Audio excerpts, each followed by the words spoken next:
किसान भाइयों नमस्कार। कृषि दर्शन कार्यक्रम में आप सभी का बहुत बहुत स्वागत है। किसान भाइयों, अब जो मौसम चल रहा है ये हमारी जो रबी की फसलें हैं उनकी कटाई का मौसम चल रहा है। धीरे धीरे हमारे खेत खाली हो रहे हैं और इसके साथ ही साथ जो फसल अवशेष प्रबंधन है उसकी तरफ भी हमारे किसान भाई ध्यान दे रहे हैं।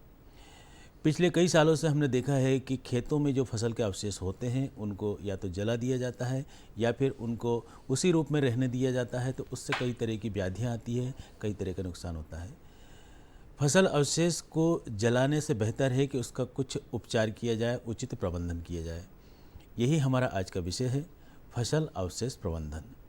इसके साथ ही साथ आज हम बातचीत करेंगे भंडारण की कुछ उन्नत तकनीक के बारे में। हमारे साथ में है डॉक्टर जैनेन्द्र कुमार कनौजिया, जो कि वैज्ञानिक है, कृषि विज्ञान केंद्र सेवनिया, जिला सीहोर से हमारे बीच में उपस्थित हुए हैं। कनौजिया साहब से हम ये तमाम चर्चा करेंगे।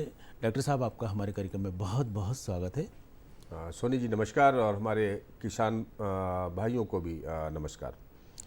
कनौजिया साहब, इस समय जो है धीरे धीरे जो है कटाई हो रही है, कई जगह खेत खाली हो चुके हैं और ऐसे में अगली फसल की तैयारी करते हैं हमारे किसान भाई, तो बेहतर जो है फसल बोने के लिए उन्हें जो है खेत की साफ़ सफाई करनी होती है, यानी कि फसल अवशेष प्रबंधन की यहाँ पर हम बात कर रहे हैं। तो आप बताएं कि क्यों ज़रूरी होता है फसलों का अवशेष का जो प्रबंधन है वो? बिल्कुल सोनी जी, ये बड़ी महत्वपूर्ण ये विषय है हमारी कृषि के लिए, या यूँ कहें हमारे किसानों के लिए, और ना केवल किसानों के लिए बल्कि पूरे समाज, मानव समाज के लिए ये बहुत ही महत्वपूर्ण विषय है कि हमारी जो फसलें हैं जिनको हम उगाते हैं और उगाने के बाद उसमें हमारा जो दाना है उसको तो हम भंडारण के लिए या हमारे अपने खाद्यान्न के लिए हम रख लेते हैं, और बाकी का जो फसल का बचा हुआ अवशेष है उसमें अधिकांशतः ऐसा देखा गया है कि हम उसको जला देते हैं, हमारे किसान भाई उसमें आग लगा देते हैं। यदि ये लगातार कई वर्षों तक ऐसा किया जाता है तो इसके बहुत ही घातक दुष्परिणाम देखने को मिलते हैं, और यहाँ तक कि ख़ास तौर से जो हम वायु प्रदूषण की बात कर रहे हैं कि दिनों दिन हवा में प्रदूषण बढ़ता जा रहा है, और दूसरी तरफ हमारे जब इन फसल अवशेषों को हमारे किसान भाई खेतों में ही जलाते हैं तो हमारी जो भूमि है उसमें जीवाणुओं की जो संख्या है वो जलकर नष्ट हो जाती है। यूँ कहें हम सीधे तौर से कि मृदा में उर्वरक शक्ति काफ़ी तेज़ी से छीड़ हो रही है। परिणाम स्वरूप जब इतना सब होता है कि जब वायुमंडल में हानिकारक गैसेस इसके जलाने के, इसके धुएं से जो निकल के आती हैं उसके दुष्प्रभाव जो है मौसम पर पड़ते हैं। मौसम में तापमान में वृद्धि होती है, और तापमान में थोड़ी सी भी वृद्धि जो होती है तो हमारी भूमि के अंदर का जो जल है, जो पानी है, उसका ह्रास भी बहुत तेज़ी से होता है, जिससे कि जल स्तर भूमि का बहुत तेज़ी से नीचे गिरा। और ये सब चीज़ें वर्तमान में स्पष्ट रूप से दिखाई देने लग गई हैं, और ऐसी स्थिति में ये बहुत महत्वपूर्ण हो जाता है कि फसलों की कटाई के उपरांत, चाहे वो फसल गेहूं की हो या मतलब हम कहें कि रबी मौसम की हो या हमारे खरीफ मौसम की हो, मुख्य रूप से ये रबी का मौसम चल रहा है सोनी जी। इस समय हमारे किसान भाई गेहूं, चना, मसूर, सरसों, गन्ना लगभग कटाई मतलब खत्म हो चुकी है। ये सारी फसलों की कटाई के काम चल रहे हैं, और इस समय पर बहुत ज़रूरी हो जाता है कि हम किसानों तक अपने उन मुद्दों को हम जरूर पहुँचाएँ कि अनाज का भंडारण करने के साथ ही साथ जो फसलों के अवशेष खेतों में है उनका प्रभावी तरीके से वो प्रबंधन करें, जिससे कि हम इसके जलाने से या इसके सही तरीके से इसका विघटन ना कराने से जो होने वाले जो नुकसान है वातावरण को हो या मानव स्वास्थ्य पर जो इसके दुष्परिणाम है उनको हम बचा सकें। फसल अवशेष के बाद में हम थोड़ा सा भंडारण की तरफ चलते हैं, क्योंकि अब जो है फसलें कट चुकी है और धीरे धीरे फसलें खलिहान से जो है घर की ओर या भंडार गृह की तरफ पहुंच रही है। तो सबसे पहली जो सावधानी है वो क्या होगी? देखिए सोनी जी, बिल्कुल सही बात है। रबी मौसम की जो भी हमारी फसलें हैं वो मुख्य रूप से हमारा खाद्यान्न होती है जी। और गेहूँ हमारे पूरे प्रदेश और या हम देश की बात करें, ये खाद्यान्न की प्रमुख फसल है। और गेहूं के साथ साथ जो हमारी दलहनी फसलें हैं जिसमें कि अरहर अभी कट के तैयार हुई है, चना, मसूर, मटर, मतलब हम दलहनी फसलों की अगर बात करें, जो दाल जिनसे हम बना के खाते हैं, उन फसलों की कटाई का काम भी अभी हमारा चल रहा है। और दूसरी जो तेल की बहुत महत्वपूर्ण फसल है, जो सरसों है, उसकी कटाई का काम अभी पूर्ण हुआ है।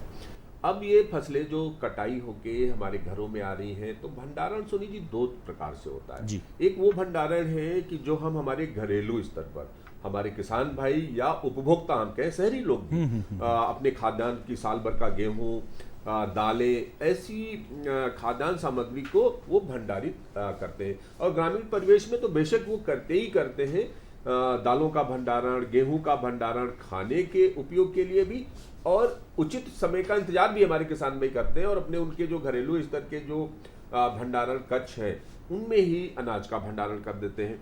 दूसरा जो हमारा भंडारण का तरीका है, जो वैज्ञानिक दृष्टिकोण से हम कहते हैं कि जो वेयर हाउसेस हैं, हाँ। जिसमें सरकार ने अपने वेयर हाउसेस बनाए हुए हैं, या जो हमारे अब सरकार ने प्राइवेट क्षेत्र में भी हमारे किसानों को भी प्रोत्साहित किया है कुछ सब्सिडी देके, कि उनके द्वारा भी वेयर हाउसेस बनाए जा रहे हैं, जहां पर हमारे अनाजों का भंडारण होता है। तो सबसे पहली बात है, अगर हम घरेलू स्तर पर जो भंडारण है, उसी में सबसे बड़ी समस्या होती है। और देखने में ये आता है कि अगर हम दुनिया की रिपोर्ट्स को उठा के देखें, एक रिपोर्ट है सोनी जी विश्व स्वास्थ्य संगठन का, वो ये कहता है कि साल भर में हमारे पूरे विश्व में इतना अनाज व्यर्थ हो जाता है या खराब हो जाता है, भंडारण में मतलब खराब होता है, जिससे कि 25 करोड़ से 30 करोड़ की आबादी को भोजन कराया जा सकता है। ये बहुत बड़ी फिगर है।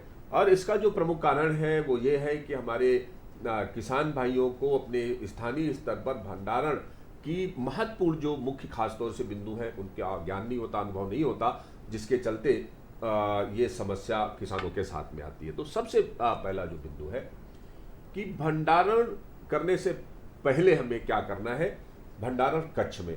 तो सबसे पहले तो बात यह है कि हम अपने भंडारण कक्ष की साफ सफाई ऐसी कर लें कि जो पिछले साल हमने फसल रखी है, उसका कोई भी अंश उस भंडारण कक्ष में ना रहे, उसकी पूरी साफ सफाई कर दें।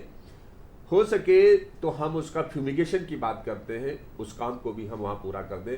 हमारा भंडारण कक्ष अगर कहीं पर उसमें क्रैक्स आए हैं, दीवार में कहीं छिद्र हुए हैं, उनकी हम भराई का काम कर दें, और खुली मतलब उसमें हम खोल दें उसको, कि जिससे एक बार स्टेरिलाइजेशन की हम बात करते हैं वो पूरी तरीके से आ जाए। अगर संभव है धूप वाली स्थान पर है तो उसमें हम भंडारण कक्ष में धूप भी जाने दें जी।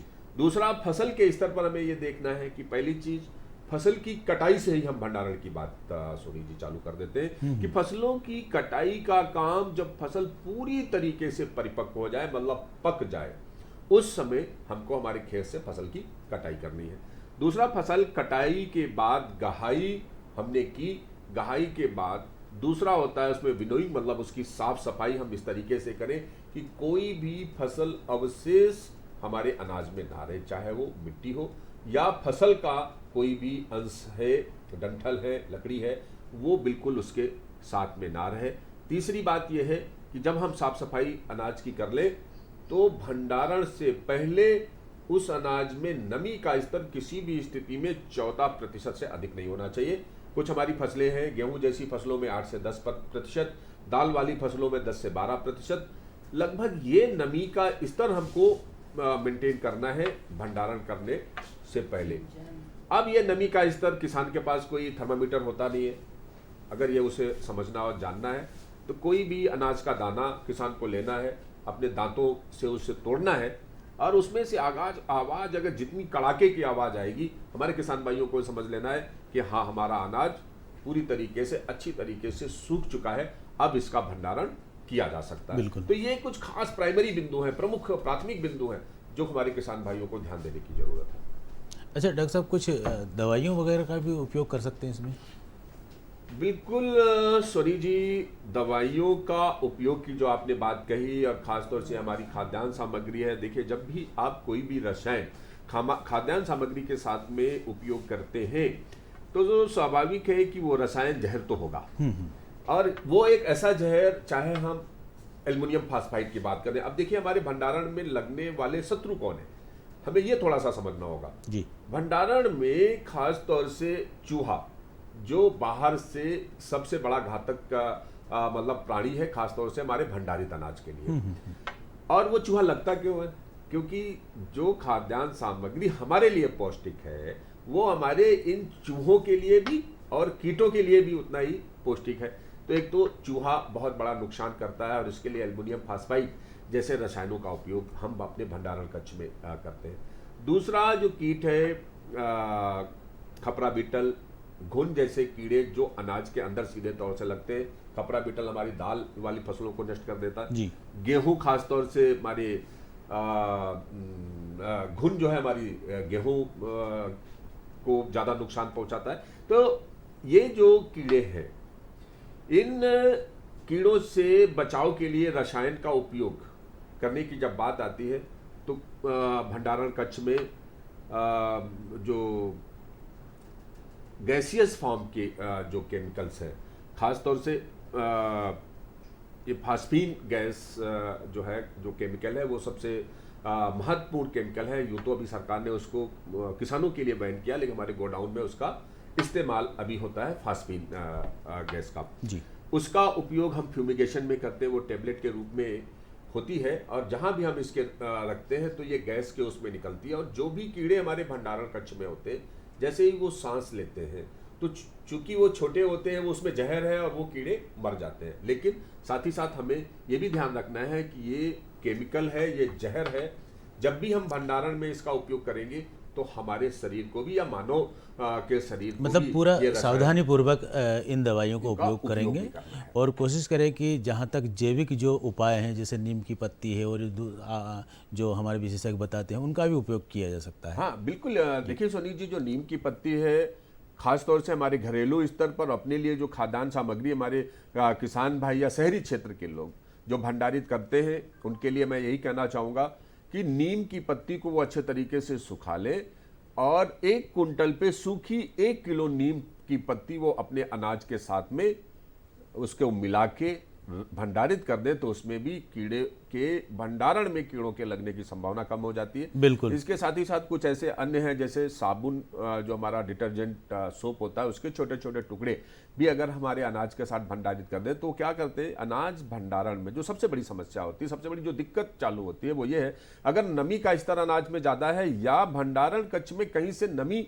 घुस गई है तो अनाज के जल्दी खराब होने की संभावना रहती है। तो साबुन के टुकड़े जो हम डालते हैं, तो जो बाहर से यदि नमी किन्हीं कारणों से भंडारण कक्ष में पहुंच रही है तो वो डिटर्जेंट का जो टुकड़ा होता है, साबुन का जो टुकड़ा होता है, वो उस नमी को खत्म लेता कर है। देता है। नमी जो है अनाज से दूर रहती है और हमारा अनाज लंबे समय तक सुरक्षित भंडारित हो जाता रहता है। तो डॉक्टर कनौजिया साहब, आप यहाँ पर आए, इतनी महत्वपूर्ण जानकारी आपने दी, आपका बहुत बहुत धन्यवाद।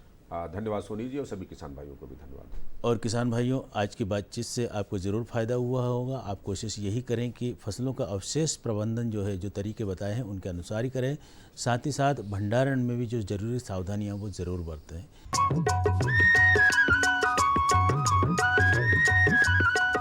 अरे सुन तो। मुझे क्या सुनाना चाहते हो? जो सुनाओ मेरी सौतन को। किसको? अरे वही तुम्हारा मोबाइल फोन जिससे सुबह शाम दिन रात चिपके रहते थे और कहते थे किसान कॉल सेंटर से बातें हो रही हैं। अच्छा ये बात है। हाँ, क्यों? क्या हुआ? अब बात नहीं होती क्या? अब तो झट से बात हो जाती है। संबंधी समस्याओं का अपनी भाषा में तुरंत हल पाने के लिए पूरे भारत में किसी भी फोन से हेल्पलाइन नंबर पर संपर्क करें। किसानों का दोस्त किसान कॉल सेंटर।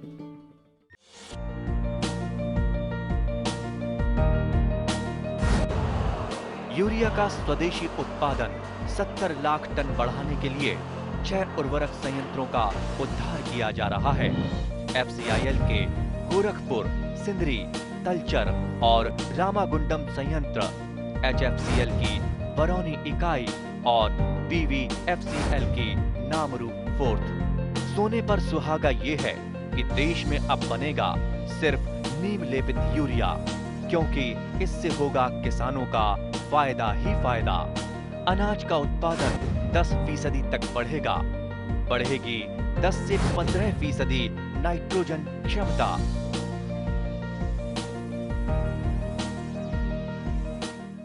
प्रक्षेत्र 1971-72 में ये स्थापना हुई थी प्रक्षेत्र की और हमारे प्रक्षेत्र में 3250 एकड़ करीब ज़मीन थी।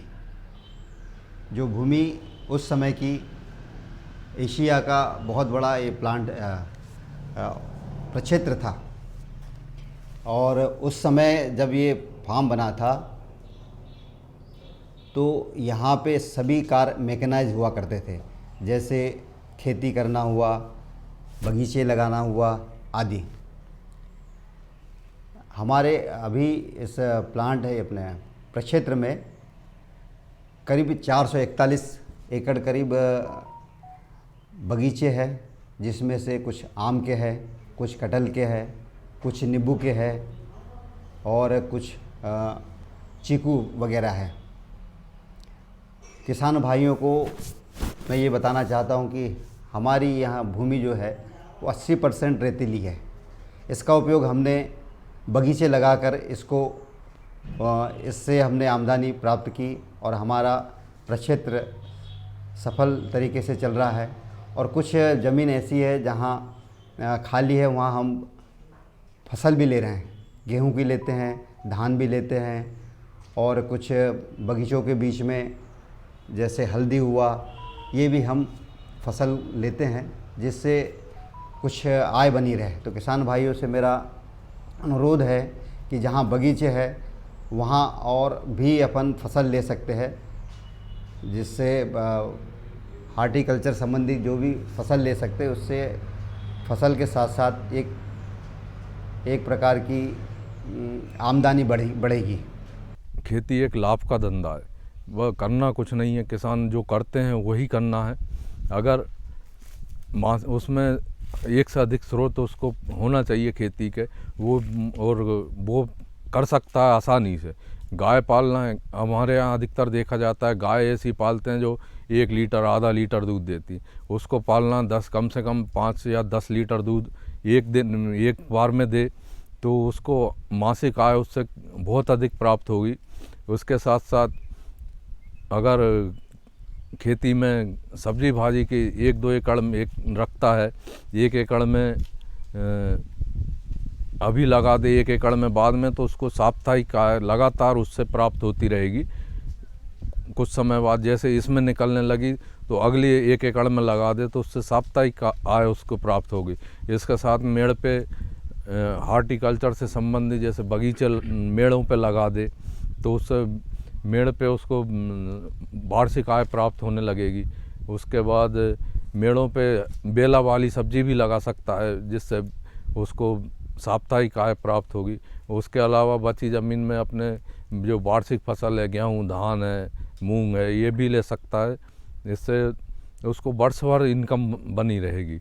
इस प्रकार वो खेती को लाभ का धंधा बना सकता है। और इस समय क्या कुछ खेती किसानी में नया घट रहा है, उसका समय हो चुका है। तो आइए देखते हैं खबरें खेती की। नमस्कार किसान भाइयों, खबरें खेती में आप सभी का बहुत स्वागत है। शुरुआत करेंगे प्रमुख समाचारों के साथ। सूरजमुखी को बढ़ावा दिया जाएगा, गेहूं निर्यातकों को आवश्यक सुविधाएं मिलेंगी। ग्रीष्मकालीन बीज मिनी किट वितरित, 15 अप्रैल तक चुका सकेंगे किसान खरीफ ऋण। मूंग को पीला मोजेक रोग से बचाएं। और आइए अब शुरुआत करते हैं विस्तार से खबरों के साथ। सूरजमुखी को बढ़ावा दिया जाएगा। कृषि एवं किसान कल्याण मंत्रालय भारत सरकार का देश में सूरजमुखी के क्षेत्र और उत्पादन को बढ़ावा देने पर जोर है। इस संबंध में केंद्रीय कृषि एवं किसान कल्याण मंत्री नरेंद्र सिंह तोमर ने राज्य सरकारों तथा संबंधित विशेषज्ञों के साथ एक बैठक में विस्तृत विचार विमर्श किया है। बैठक में श्री तोमर ने कहा कि जिस तरह से प्रधानमंत्री नरेंद्र मोदी के मार्गदर्शन में देश में दलहन, तिलहन और राष्ट्रीय ऑयल पाम मिशन प्रारंभ किया गया है, उसी तरह सूरजमुखी को भी योजनाबद्ध ढंग से बढ़ावा दिया जाएगा। राज्यों व विशेषज्ञों के सुझावों का अध्ययन कर उसके आधार पर इस संबंध में विस्तृत कार्य योजना बनाई जाएगी। उन्होंने घोषणा की कि सभी प्रमुख राज्य सरकारों और उद्योग बीज संघों आदि जैसे हितधारियों तथा कृषि आयुक्त व अन्य संबंधित अधिकारियों की एक उप समिति आगे की रूपरेखा बनाई जाएगी। गेहूं निर्यातकों को आवश्यक सुविधाएं मिलेंगी।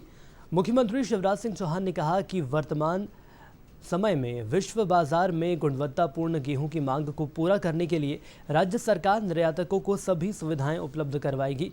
विभिन्न पोर्ट ट्रस्ट गेहूं के निर्यात के लिए तत्कालिक भंडारण के प्रबंध और गेहूं के जहाज़ों को प्राथमिकता के लिए सहमत हैं। निर्यातक को निर्यात किए जाने की मात्रा पर भुगतान की जाने वाली मंडी फीस की प्रतिपूर्ति का कार्य मध्य प्रदेश सरकार करेगी। श्री चौहान मंत्रालय में निर्यातकों और भारत सरकार के वरिष्ठ अधिकारियों के साथ मध्य प्रदेश के गेहूं के अधिकाधिक निर्यात पर चर्चा कर रहे थे। मुख्यमंत्री ने कहा कि किसानों को लाभान्वित करने के लिए सभी जरूरी कदम उठाए जाएंगे। निर्यात संबंधी प्रक्रिया की अड़चनों को दूर किया जाएगा। ग्रीष्मकालीन बीज मिनी किट वितरित। किसान कल्याण तथा कृषि विकास मंत्री कमल पटेल ने हरदा में किसानों को ग्रीष्मकालीन मूंग बीज के मिनी किट वितरित किए हैं। श्री पटेल ने कहा कि प्रदेश सरकार किसानों की सरकार है और किसानों की आय दोगुना करने के लिए हर संभव प्रयास किए जा रहे हैं। उन्होंने राष्ट्रीय खाद्य सुरक्षा मिशन में हरदा विकासखंड के 44 लघु एवं सीमांत और अनुसूचित जाति जनजाति वर्ग के किसानों को 4-4 किलो के मूंग बीज के मिनी किट निःशुल्क वितरित किए हैं। 15 अप्रैल तक चुका सकेंगे किसान खरीफ ऋण। किसानों के लिए खरीफ फसल का ऋण चुकाने की अंतिम तिथि 31 मार्च से बढ़ाकर 15 अप्रैल कर दी गई है। किसानों को खरीफ फसल के लिए 0% ब्याज दर पर लोन उपलब्ध कराने का निर्णय राज्य सरकार द्वारा लिया गया था। मुख्यमंत्री शिवराज सिंह चौहान की अध्यक्षता में संपन्न मंत्री परिषद की बैठक में ये फैसला लिया गया है कि कई किसान भाई बहन इस राशि को जमा नहीं करा पाए हैं। अवधि समाप्त होने के बाद वे डिफॉल्टर हो जाएंगे और डिफॉल्टर होने के बाद उन्हें अधिक ब्याज देना होगा। इसको दृष्टिगत रखते हुए खरीफ फसल का ऋण चुकाने की अंतिम तिथि बढ़ाकर 15 अप्रैल की जा रही है। इससे किसानों को ऋण चुकाने में सुविधा होगी और वे डिफॉल्टर नहीं होंगे। मूंग को पीला मोजेक रोग से बचाएं। मूंग की फसल में पीला मोजेक रोग की शुरुआत में नई पत्तियों के ऊपर हल्के बिखरे हुए पीले धब्बे दिखाई पड़ते हैं। धीरे धीरे धब्बे बड़े होकर पत्तियां पीली हो जाती हैं। ग्रस्त पौधे छोटे रह जाते हैं और देरी से परिपक्व होते हैं एवं उनमें बहुत कम फूल एवं फली बनती है। यह रोग सफ़ेद मक्खी द्वारा फैलता है। इसके नियंत्रण के लिए रोग प्रतिरोधी किस्म लगाएं। रोगग्रस्त पौधों को समय समय पर खेत से निकालकर नष्ट करें। दैहिक कीटनाशी डाइमेथाइट 750 मिलीलीटर प्रति हेक्टेयर या थायोमेथाक्साम 25 WS 100 ग्राम प्रति हेक्टेयर का छिड़काव करें। और किसान भाइयों, खबरें खेती में आज के लिए इतना ही। मुझे दीजिए इजाजत। नमस्कार।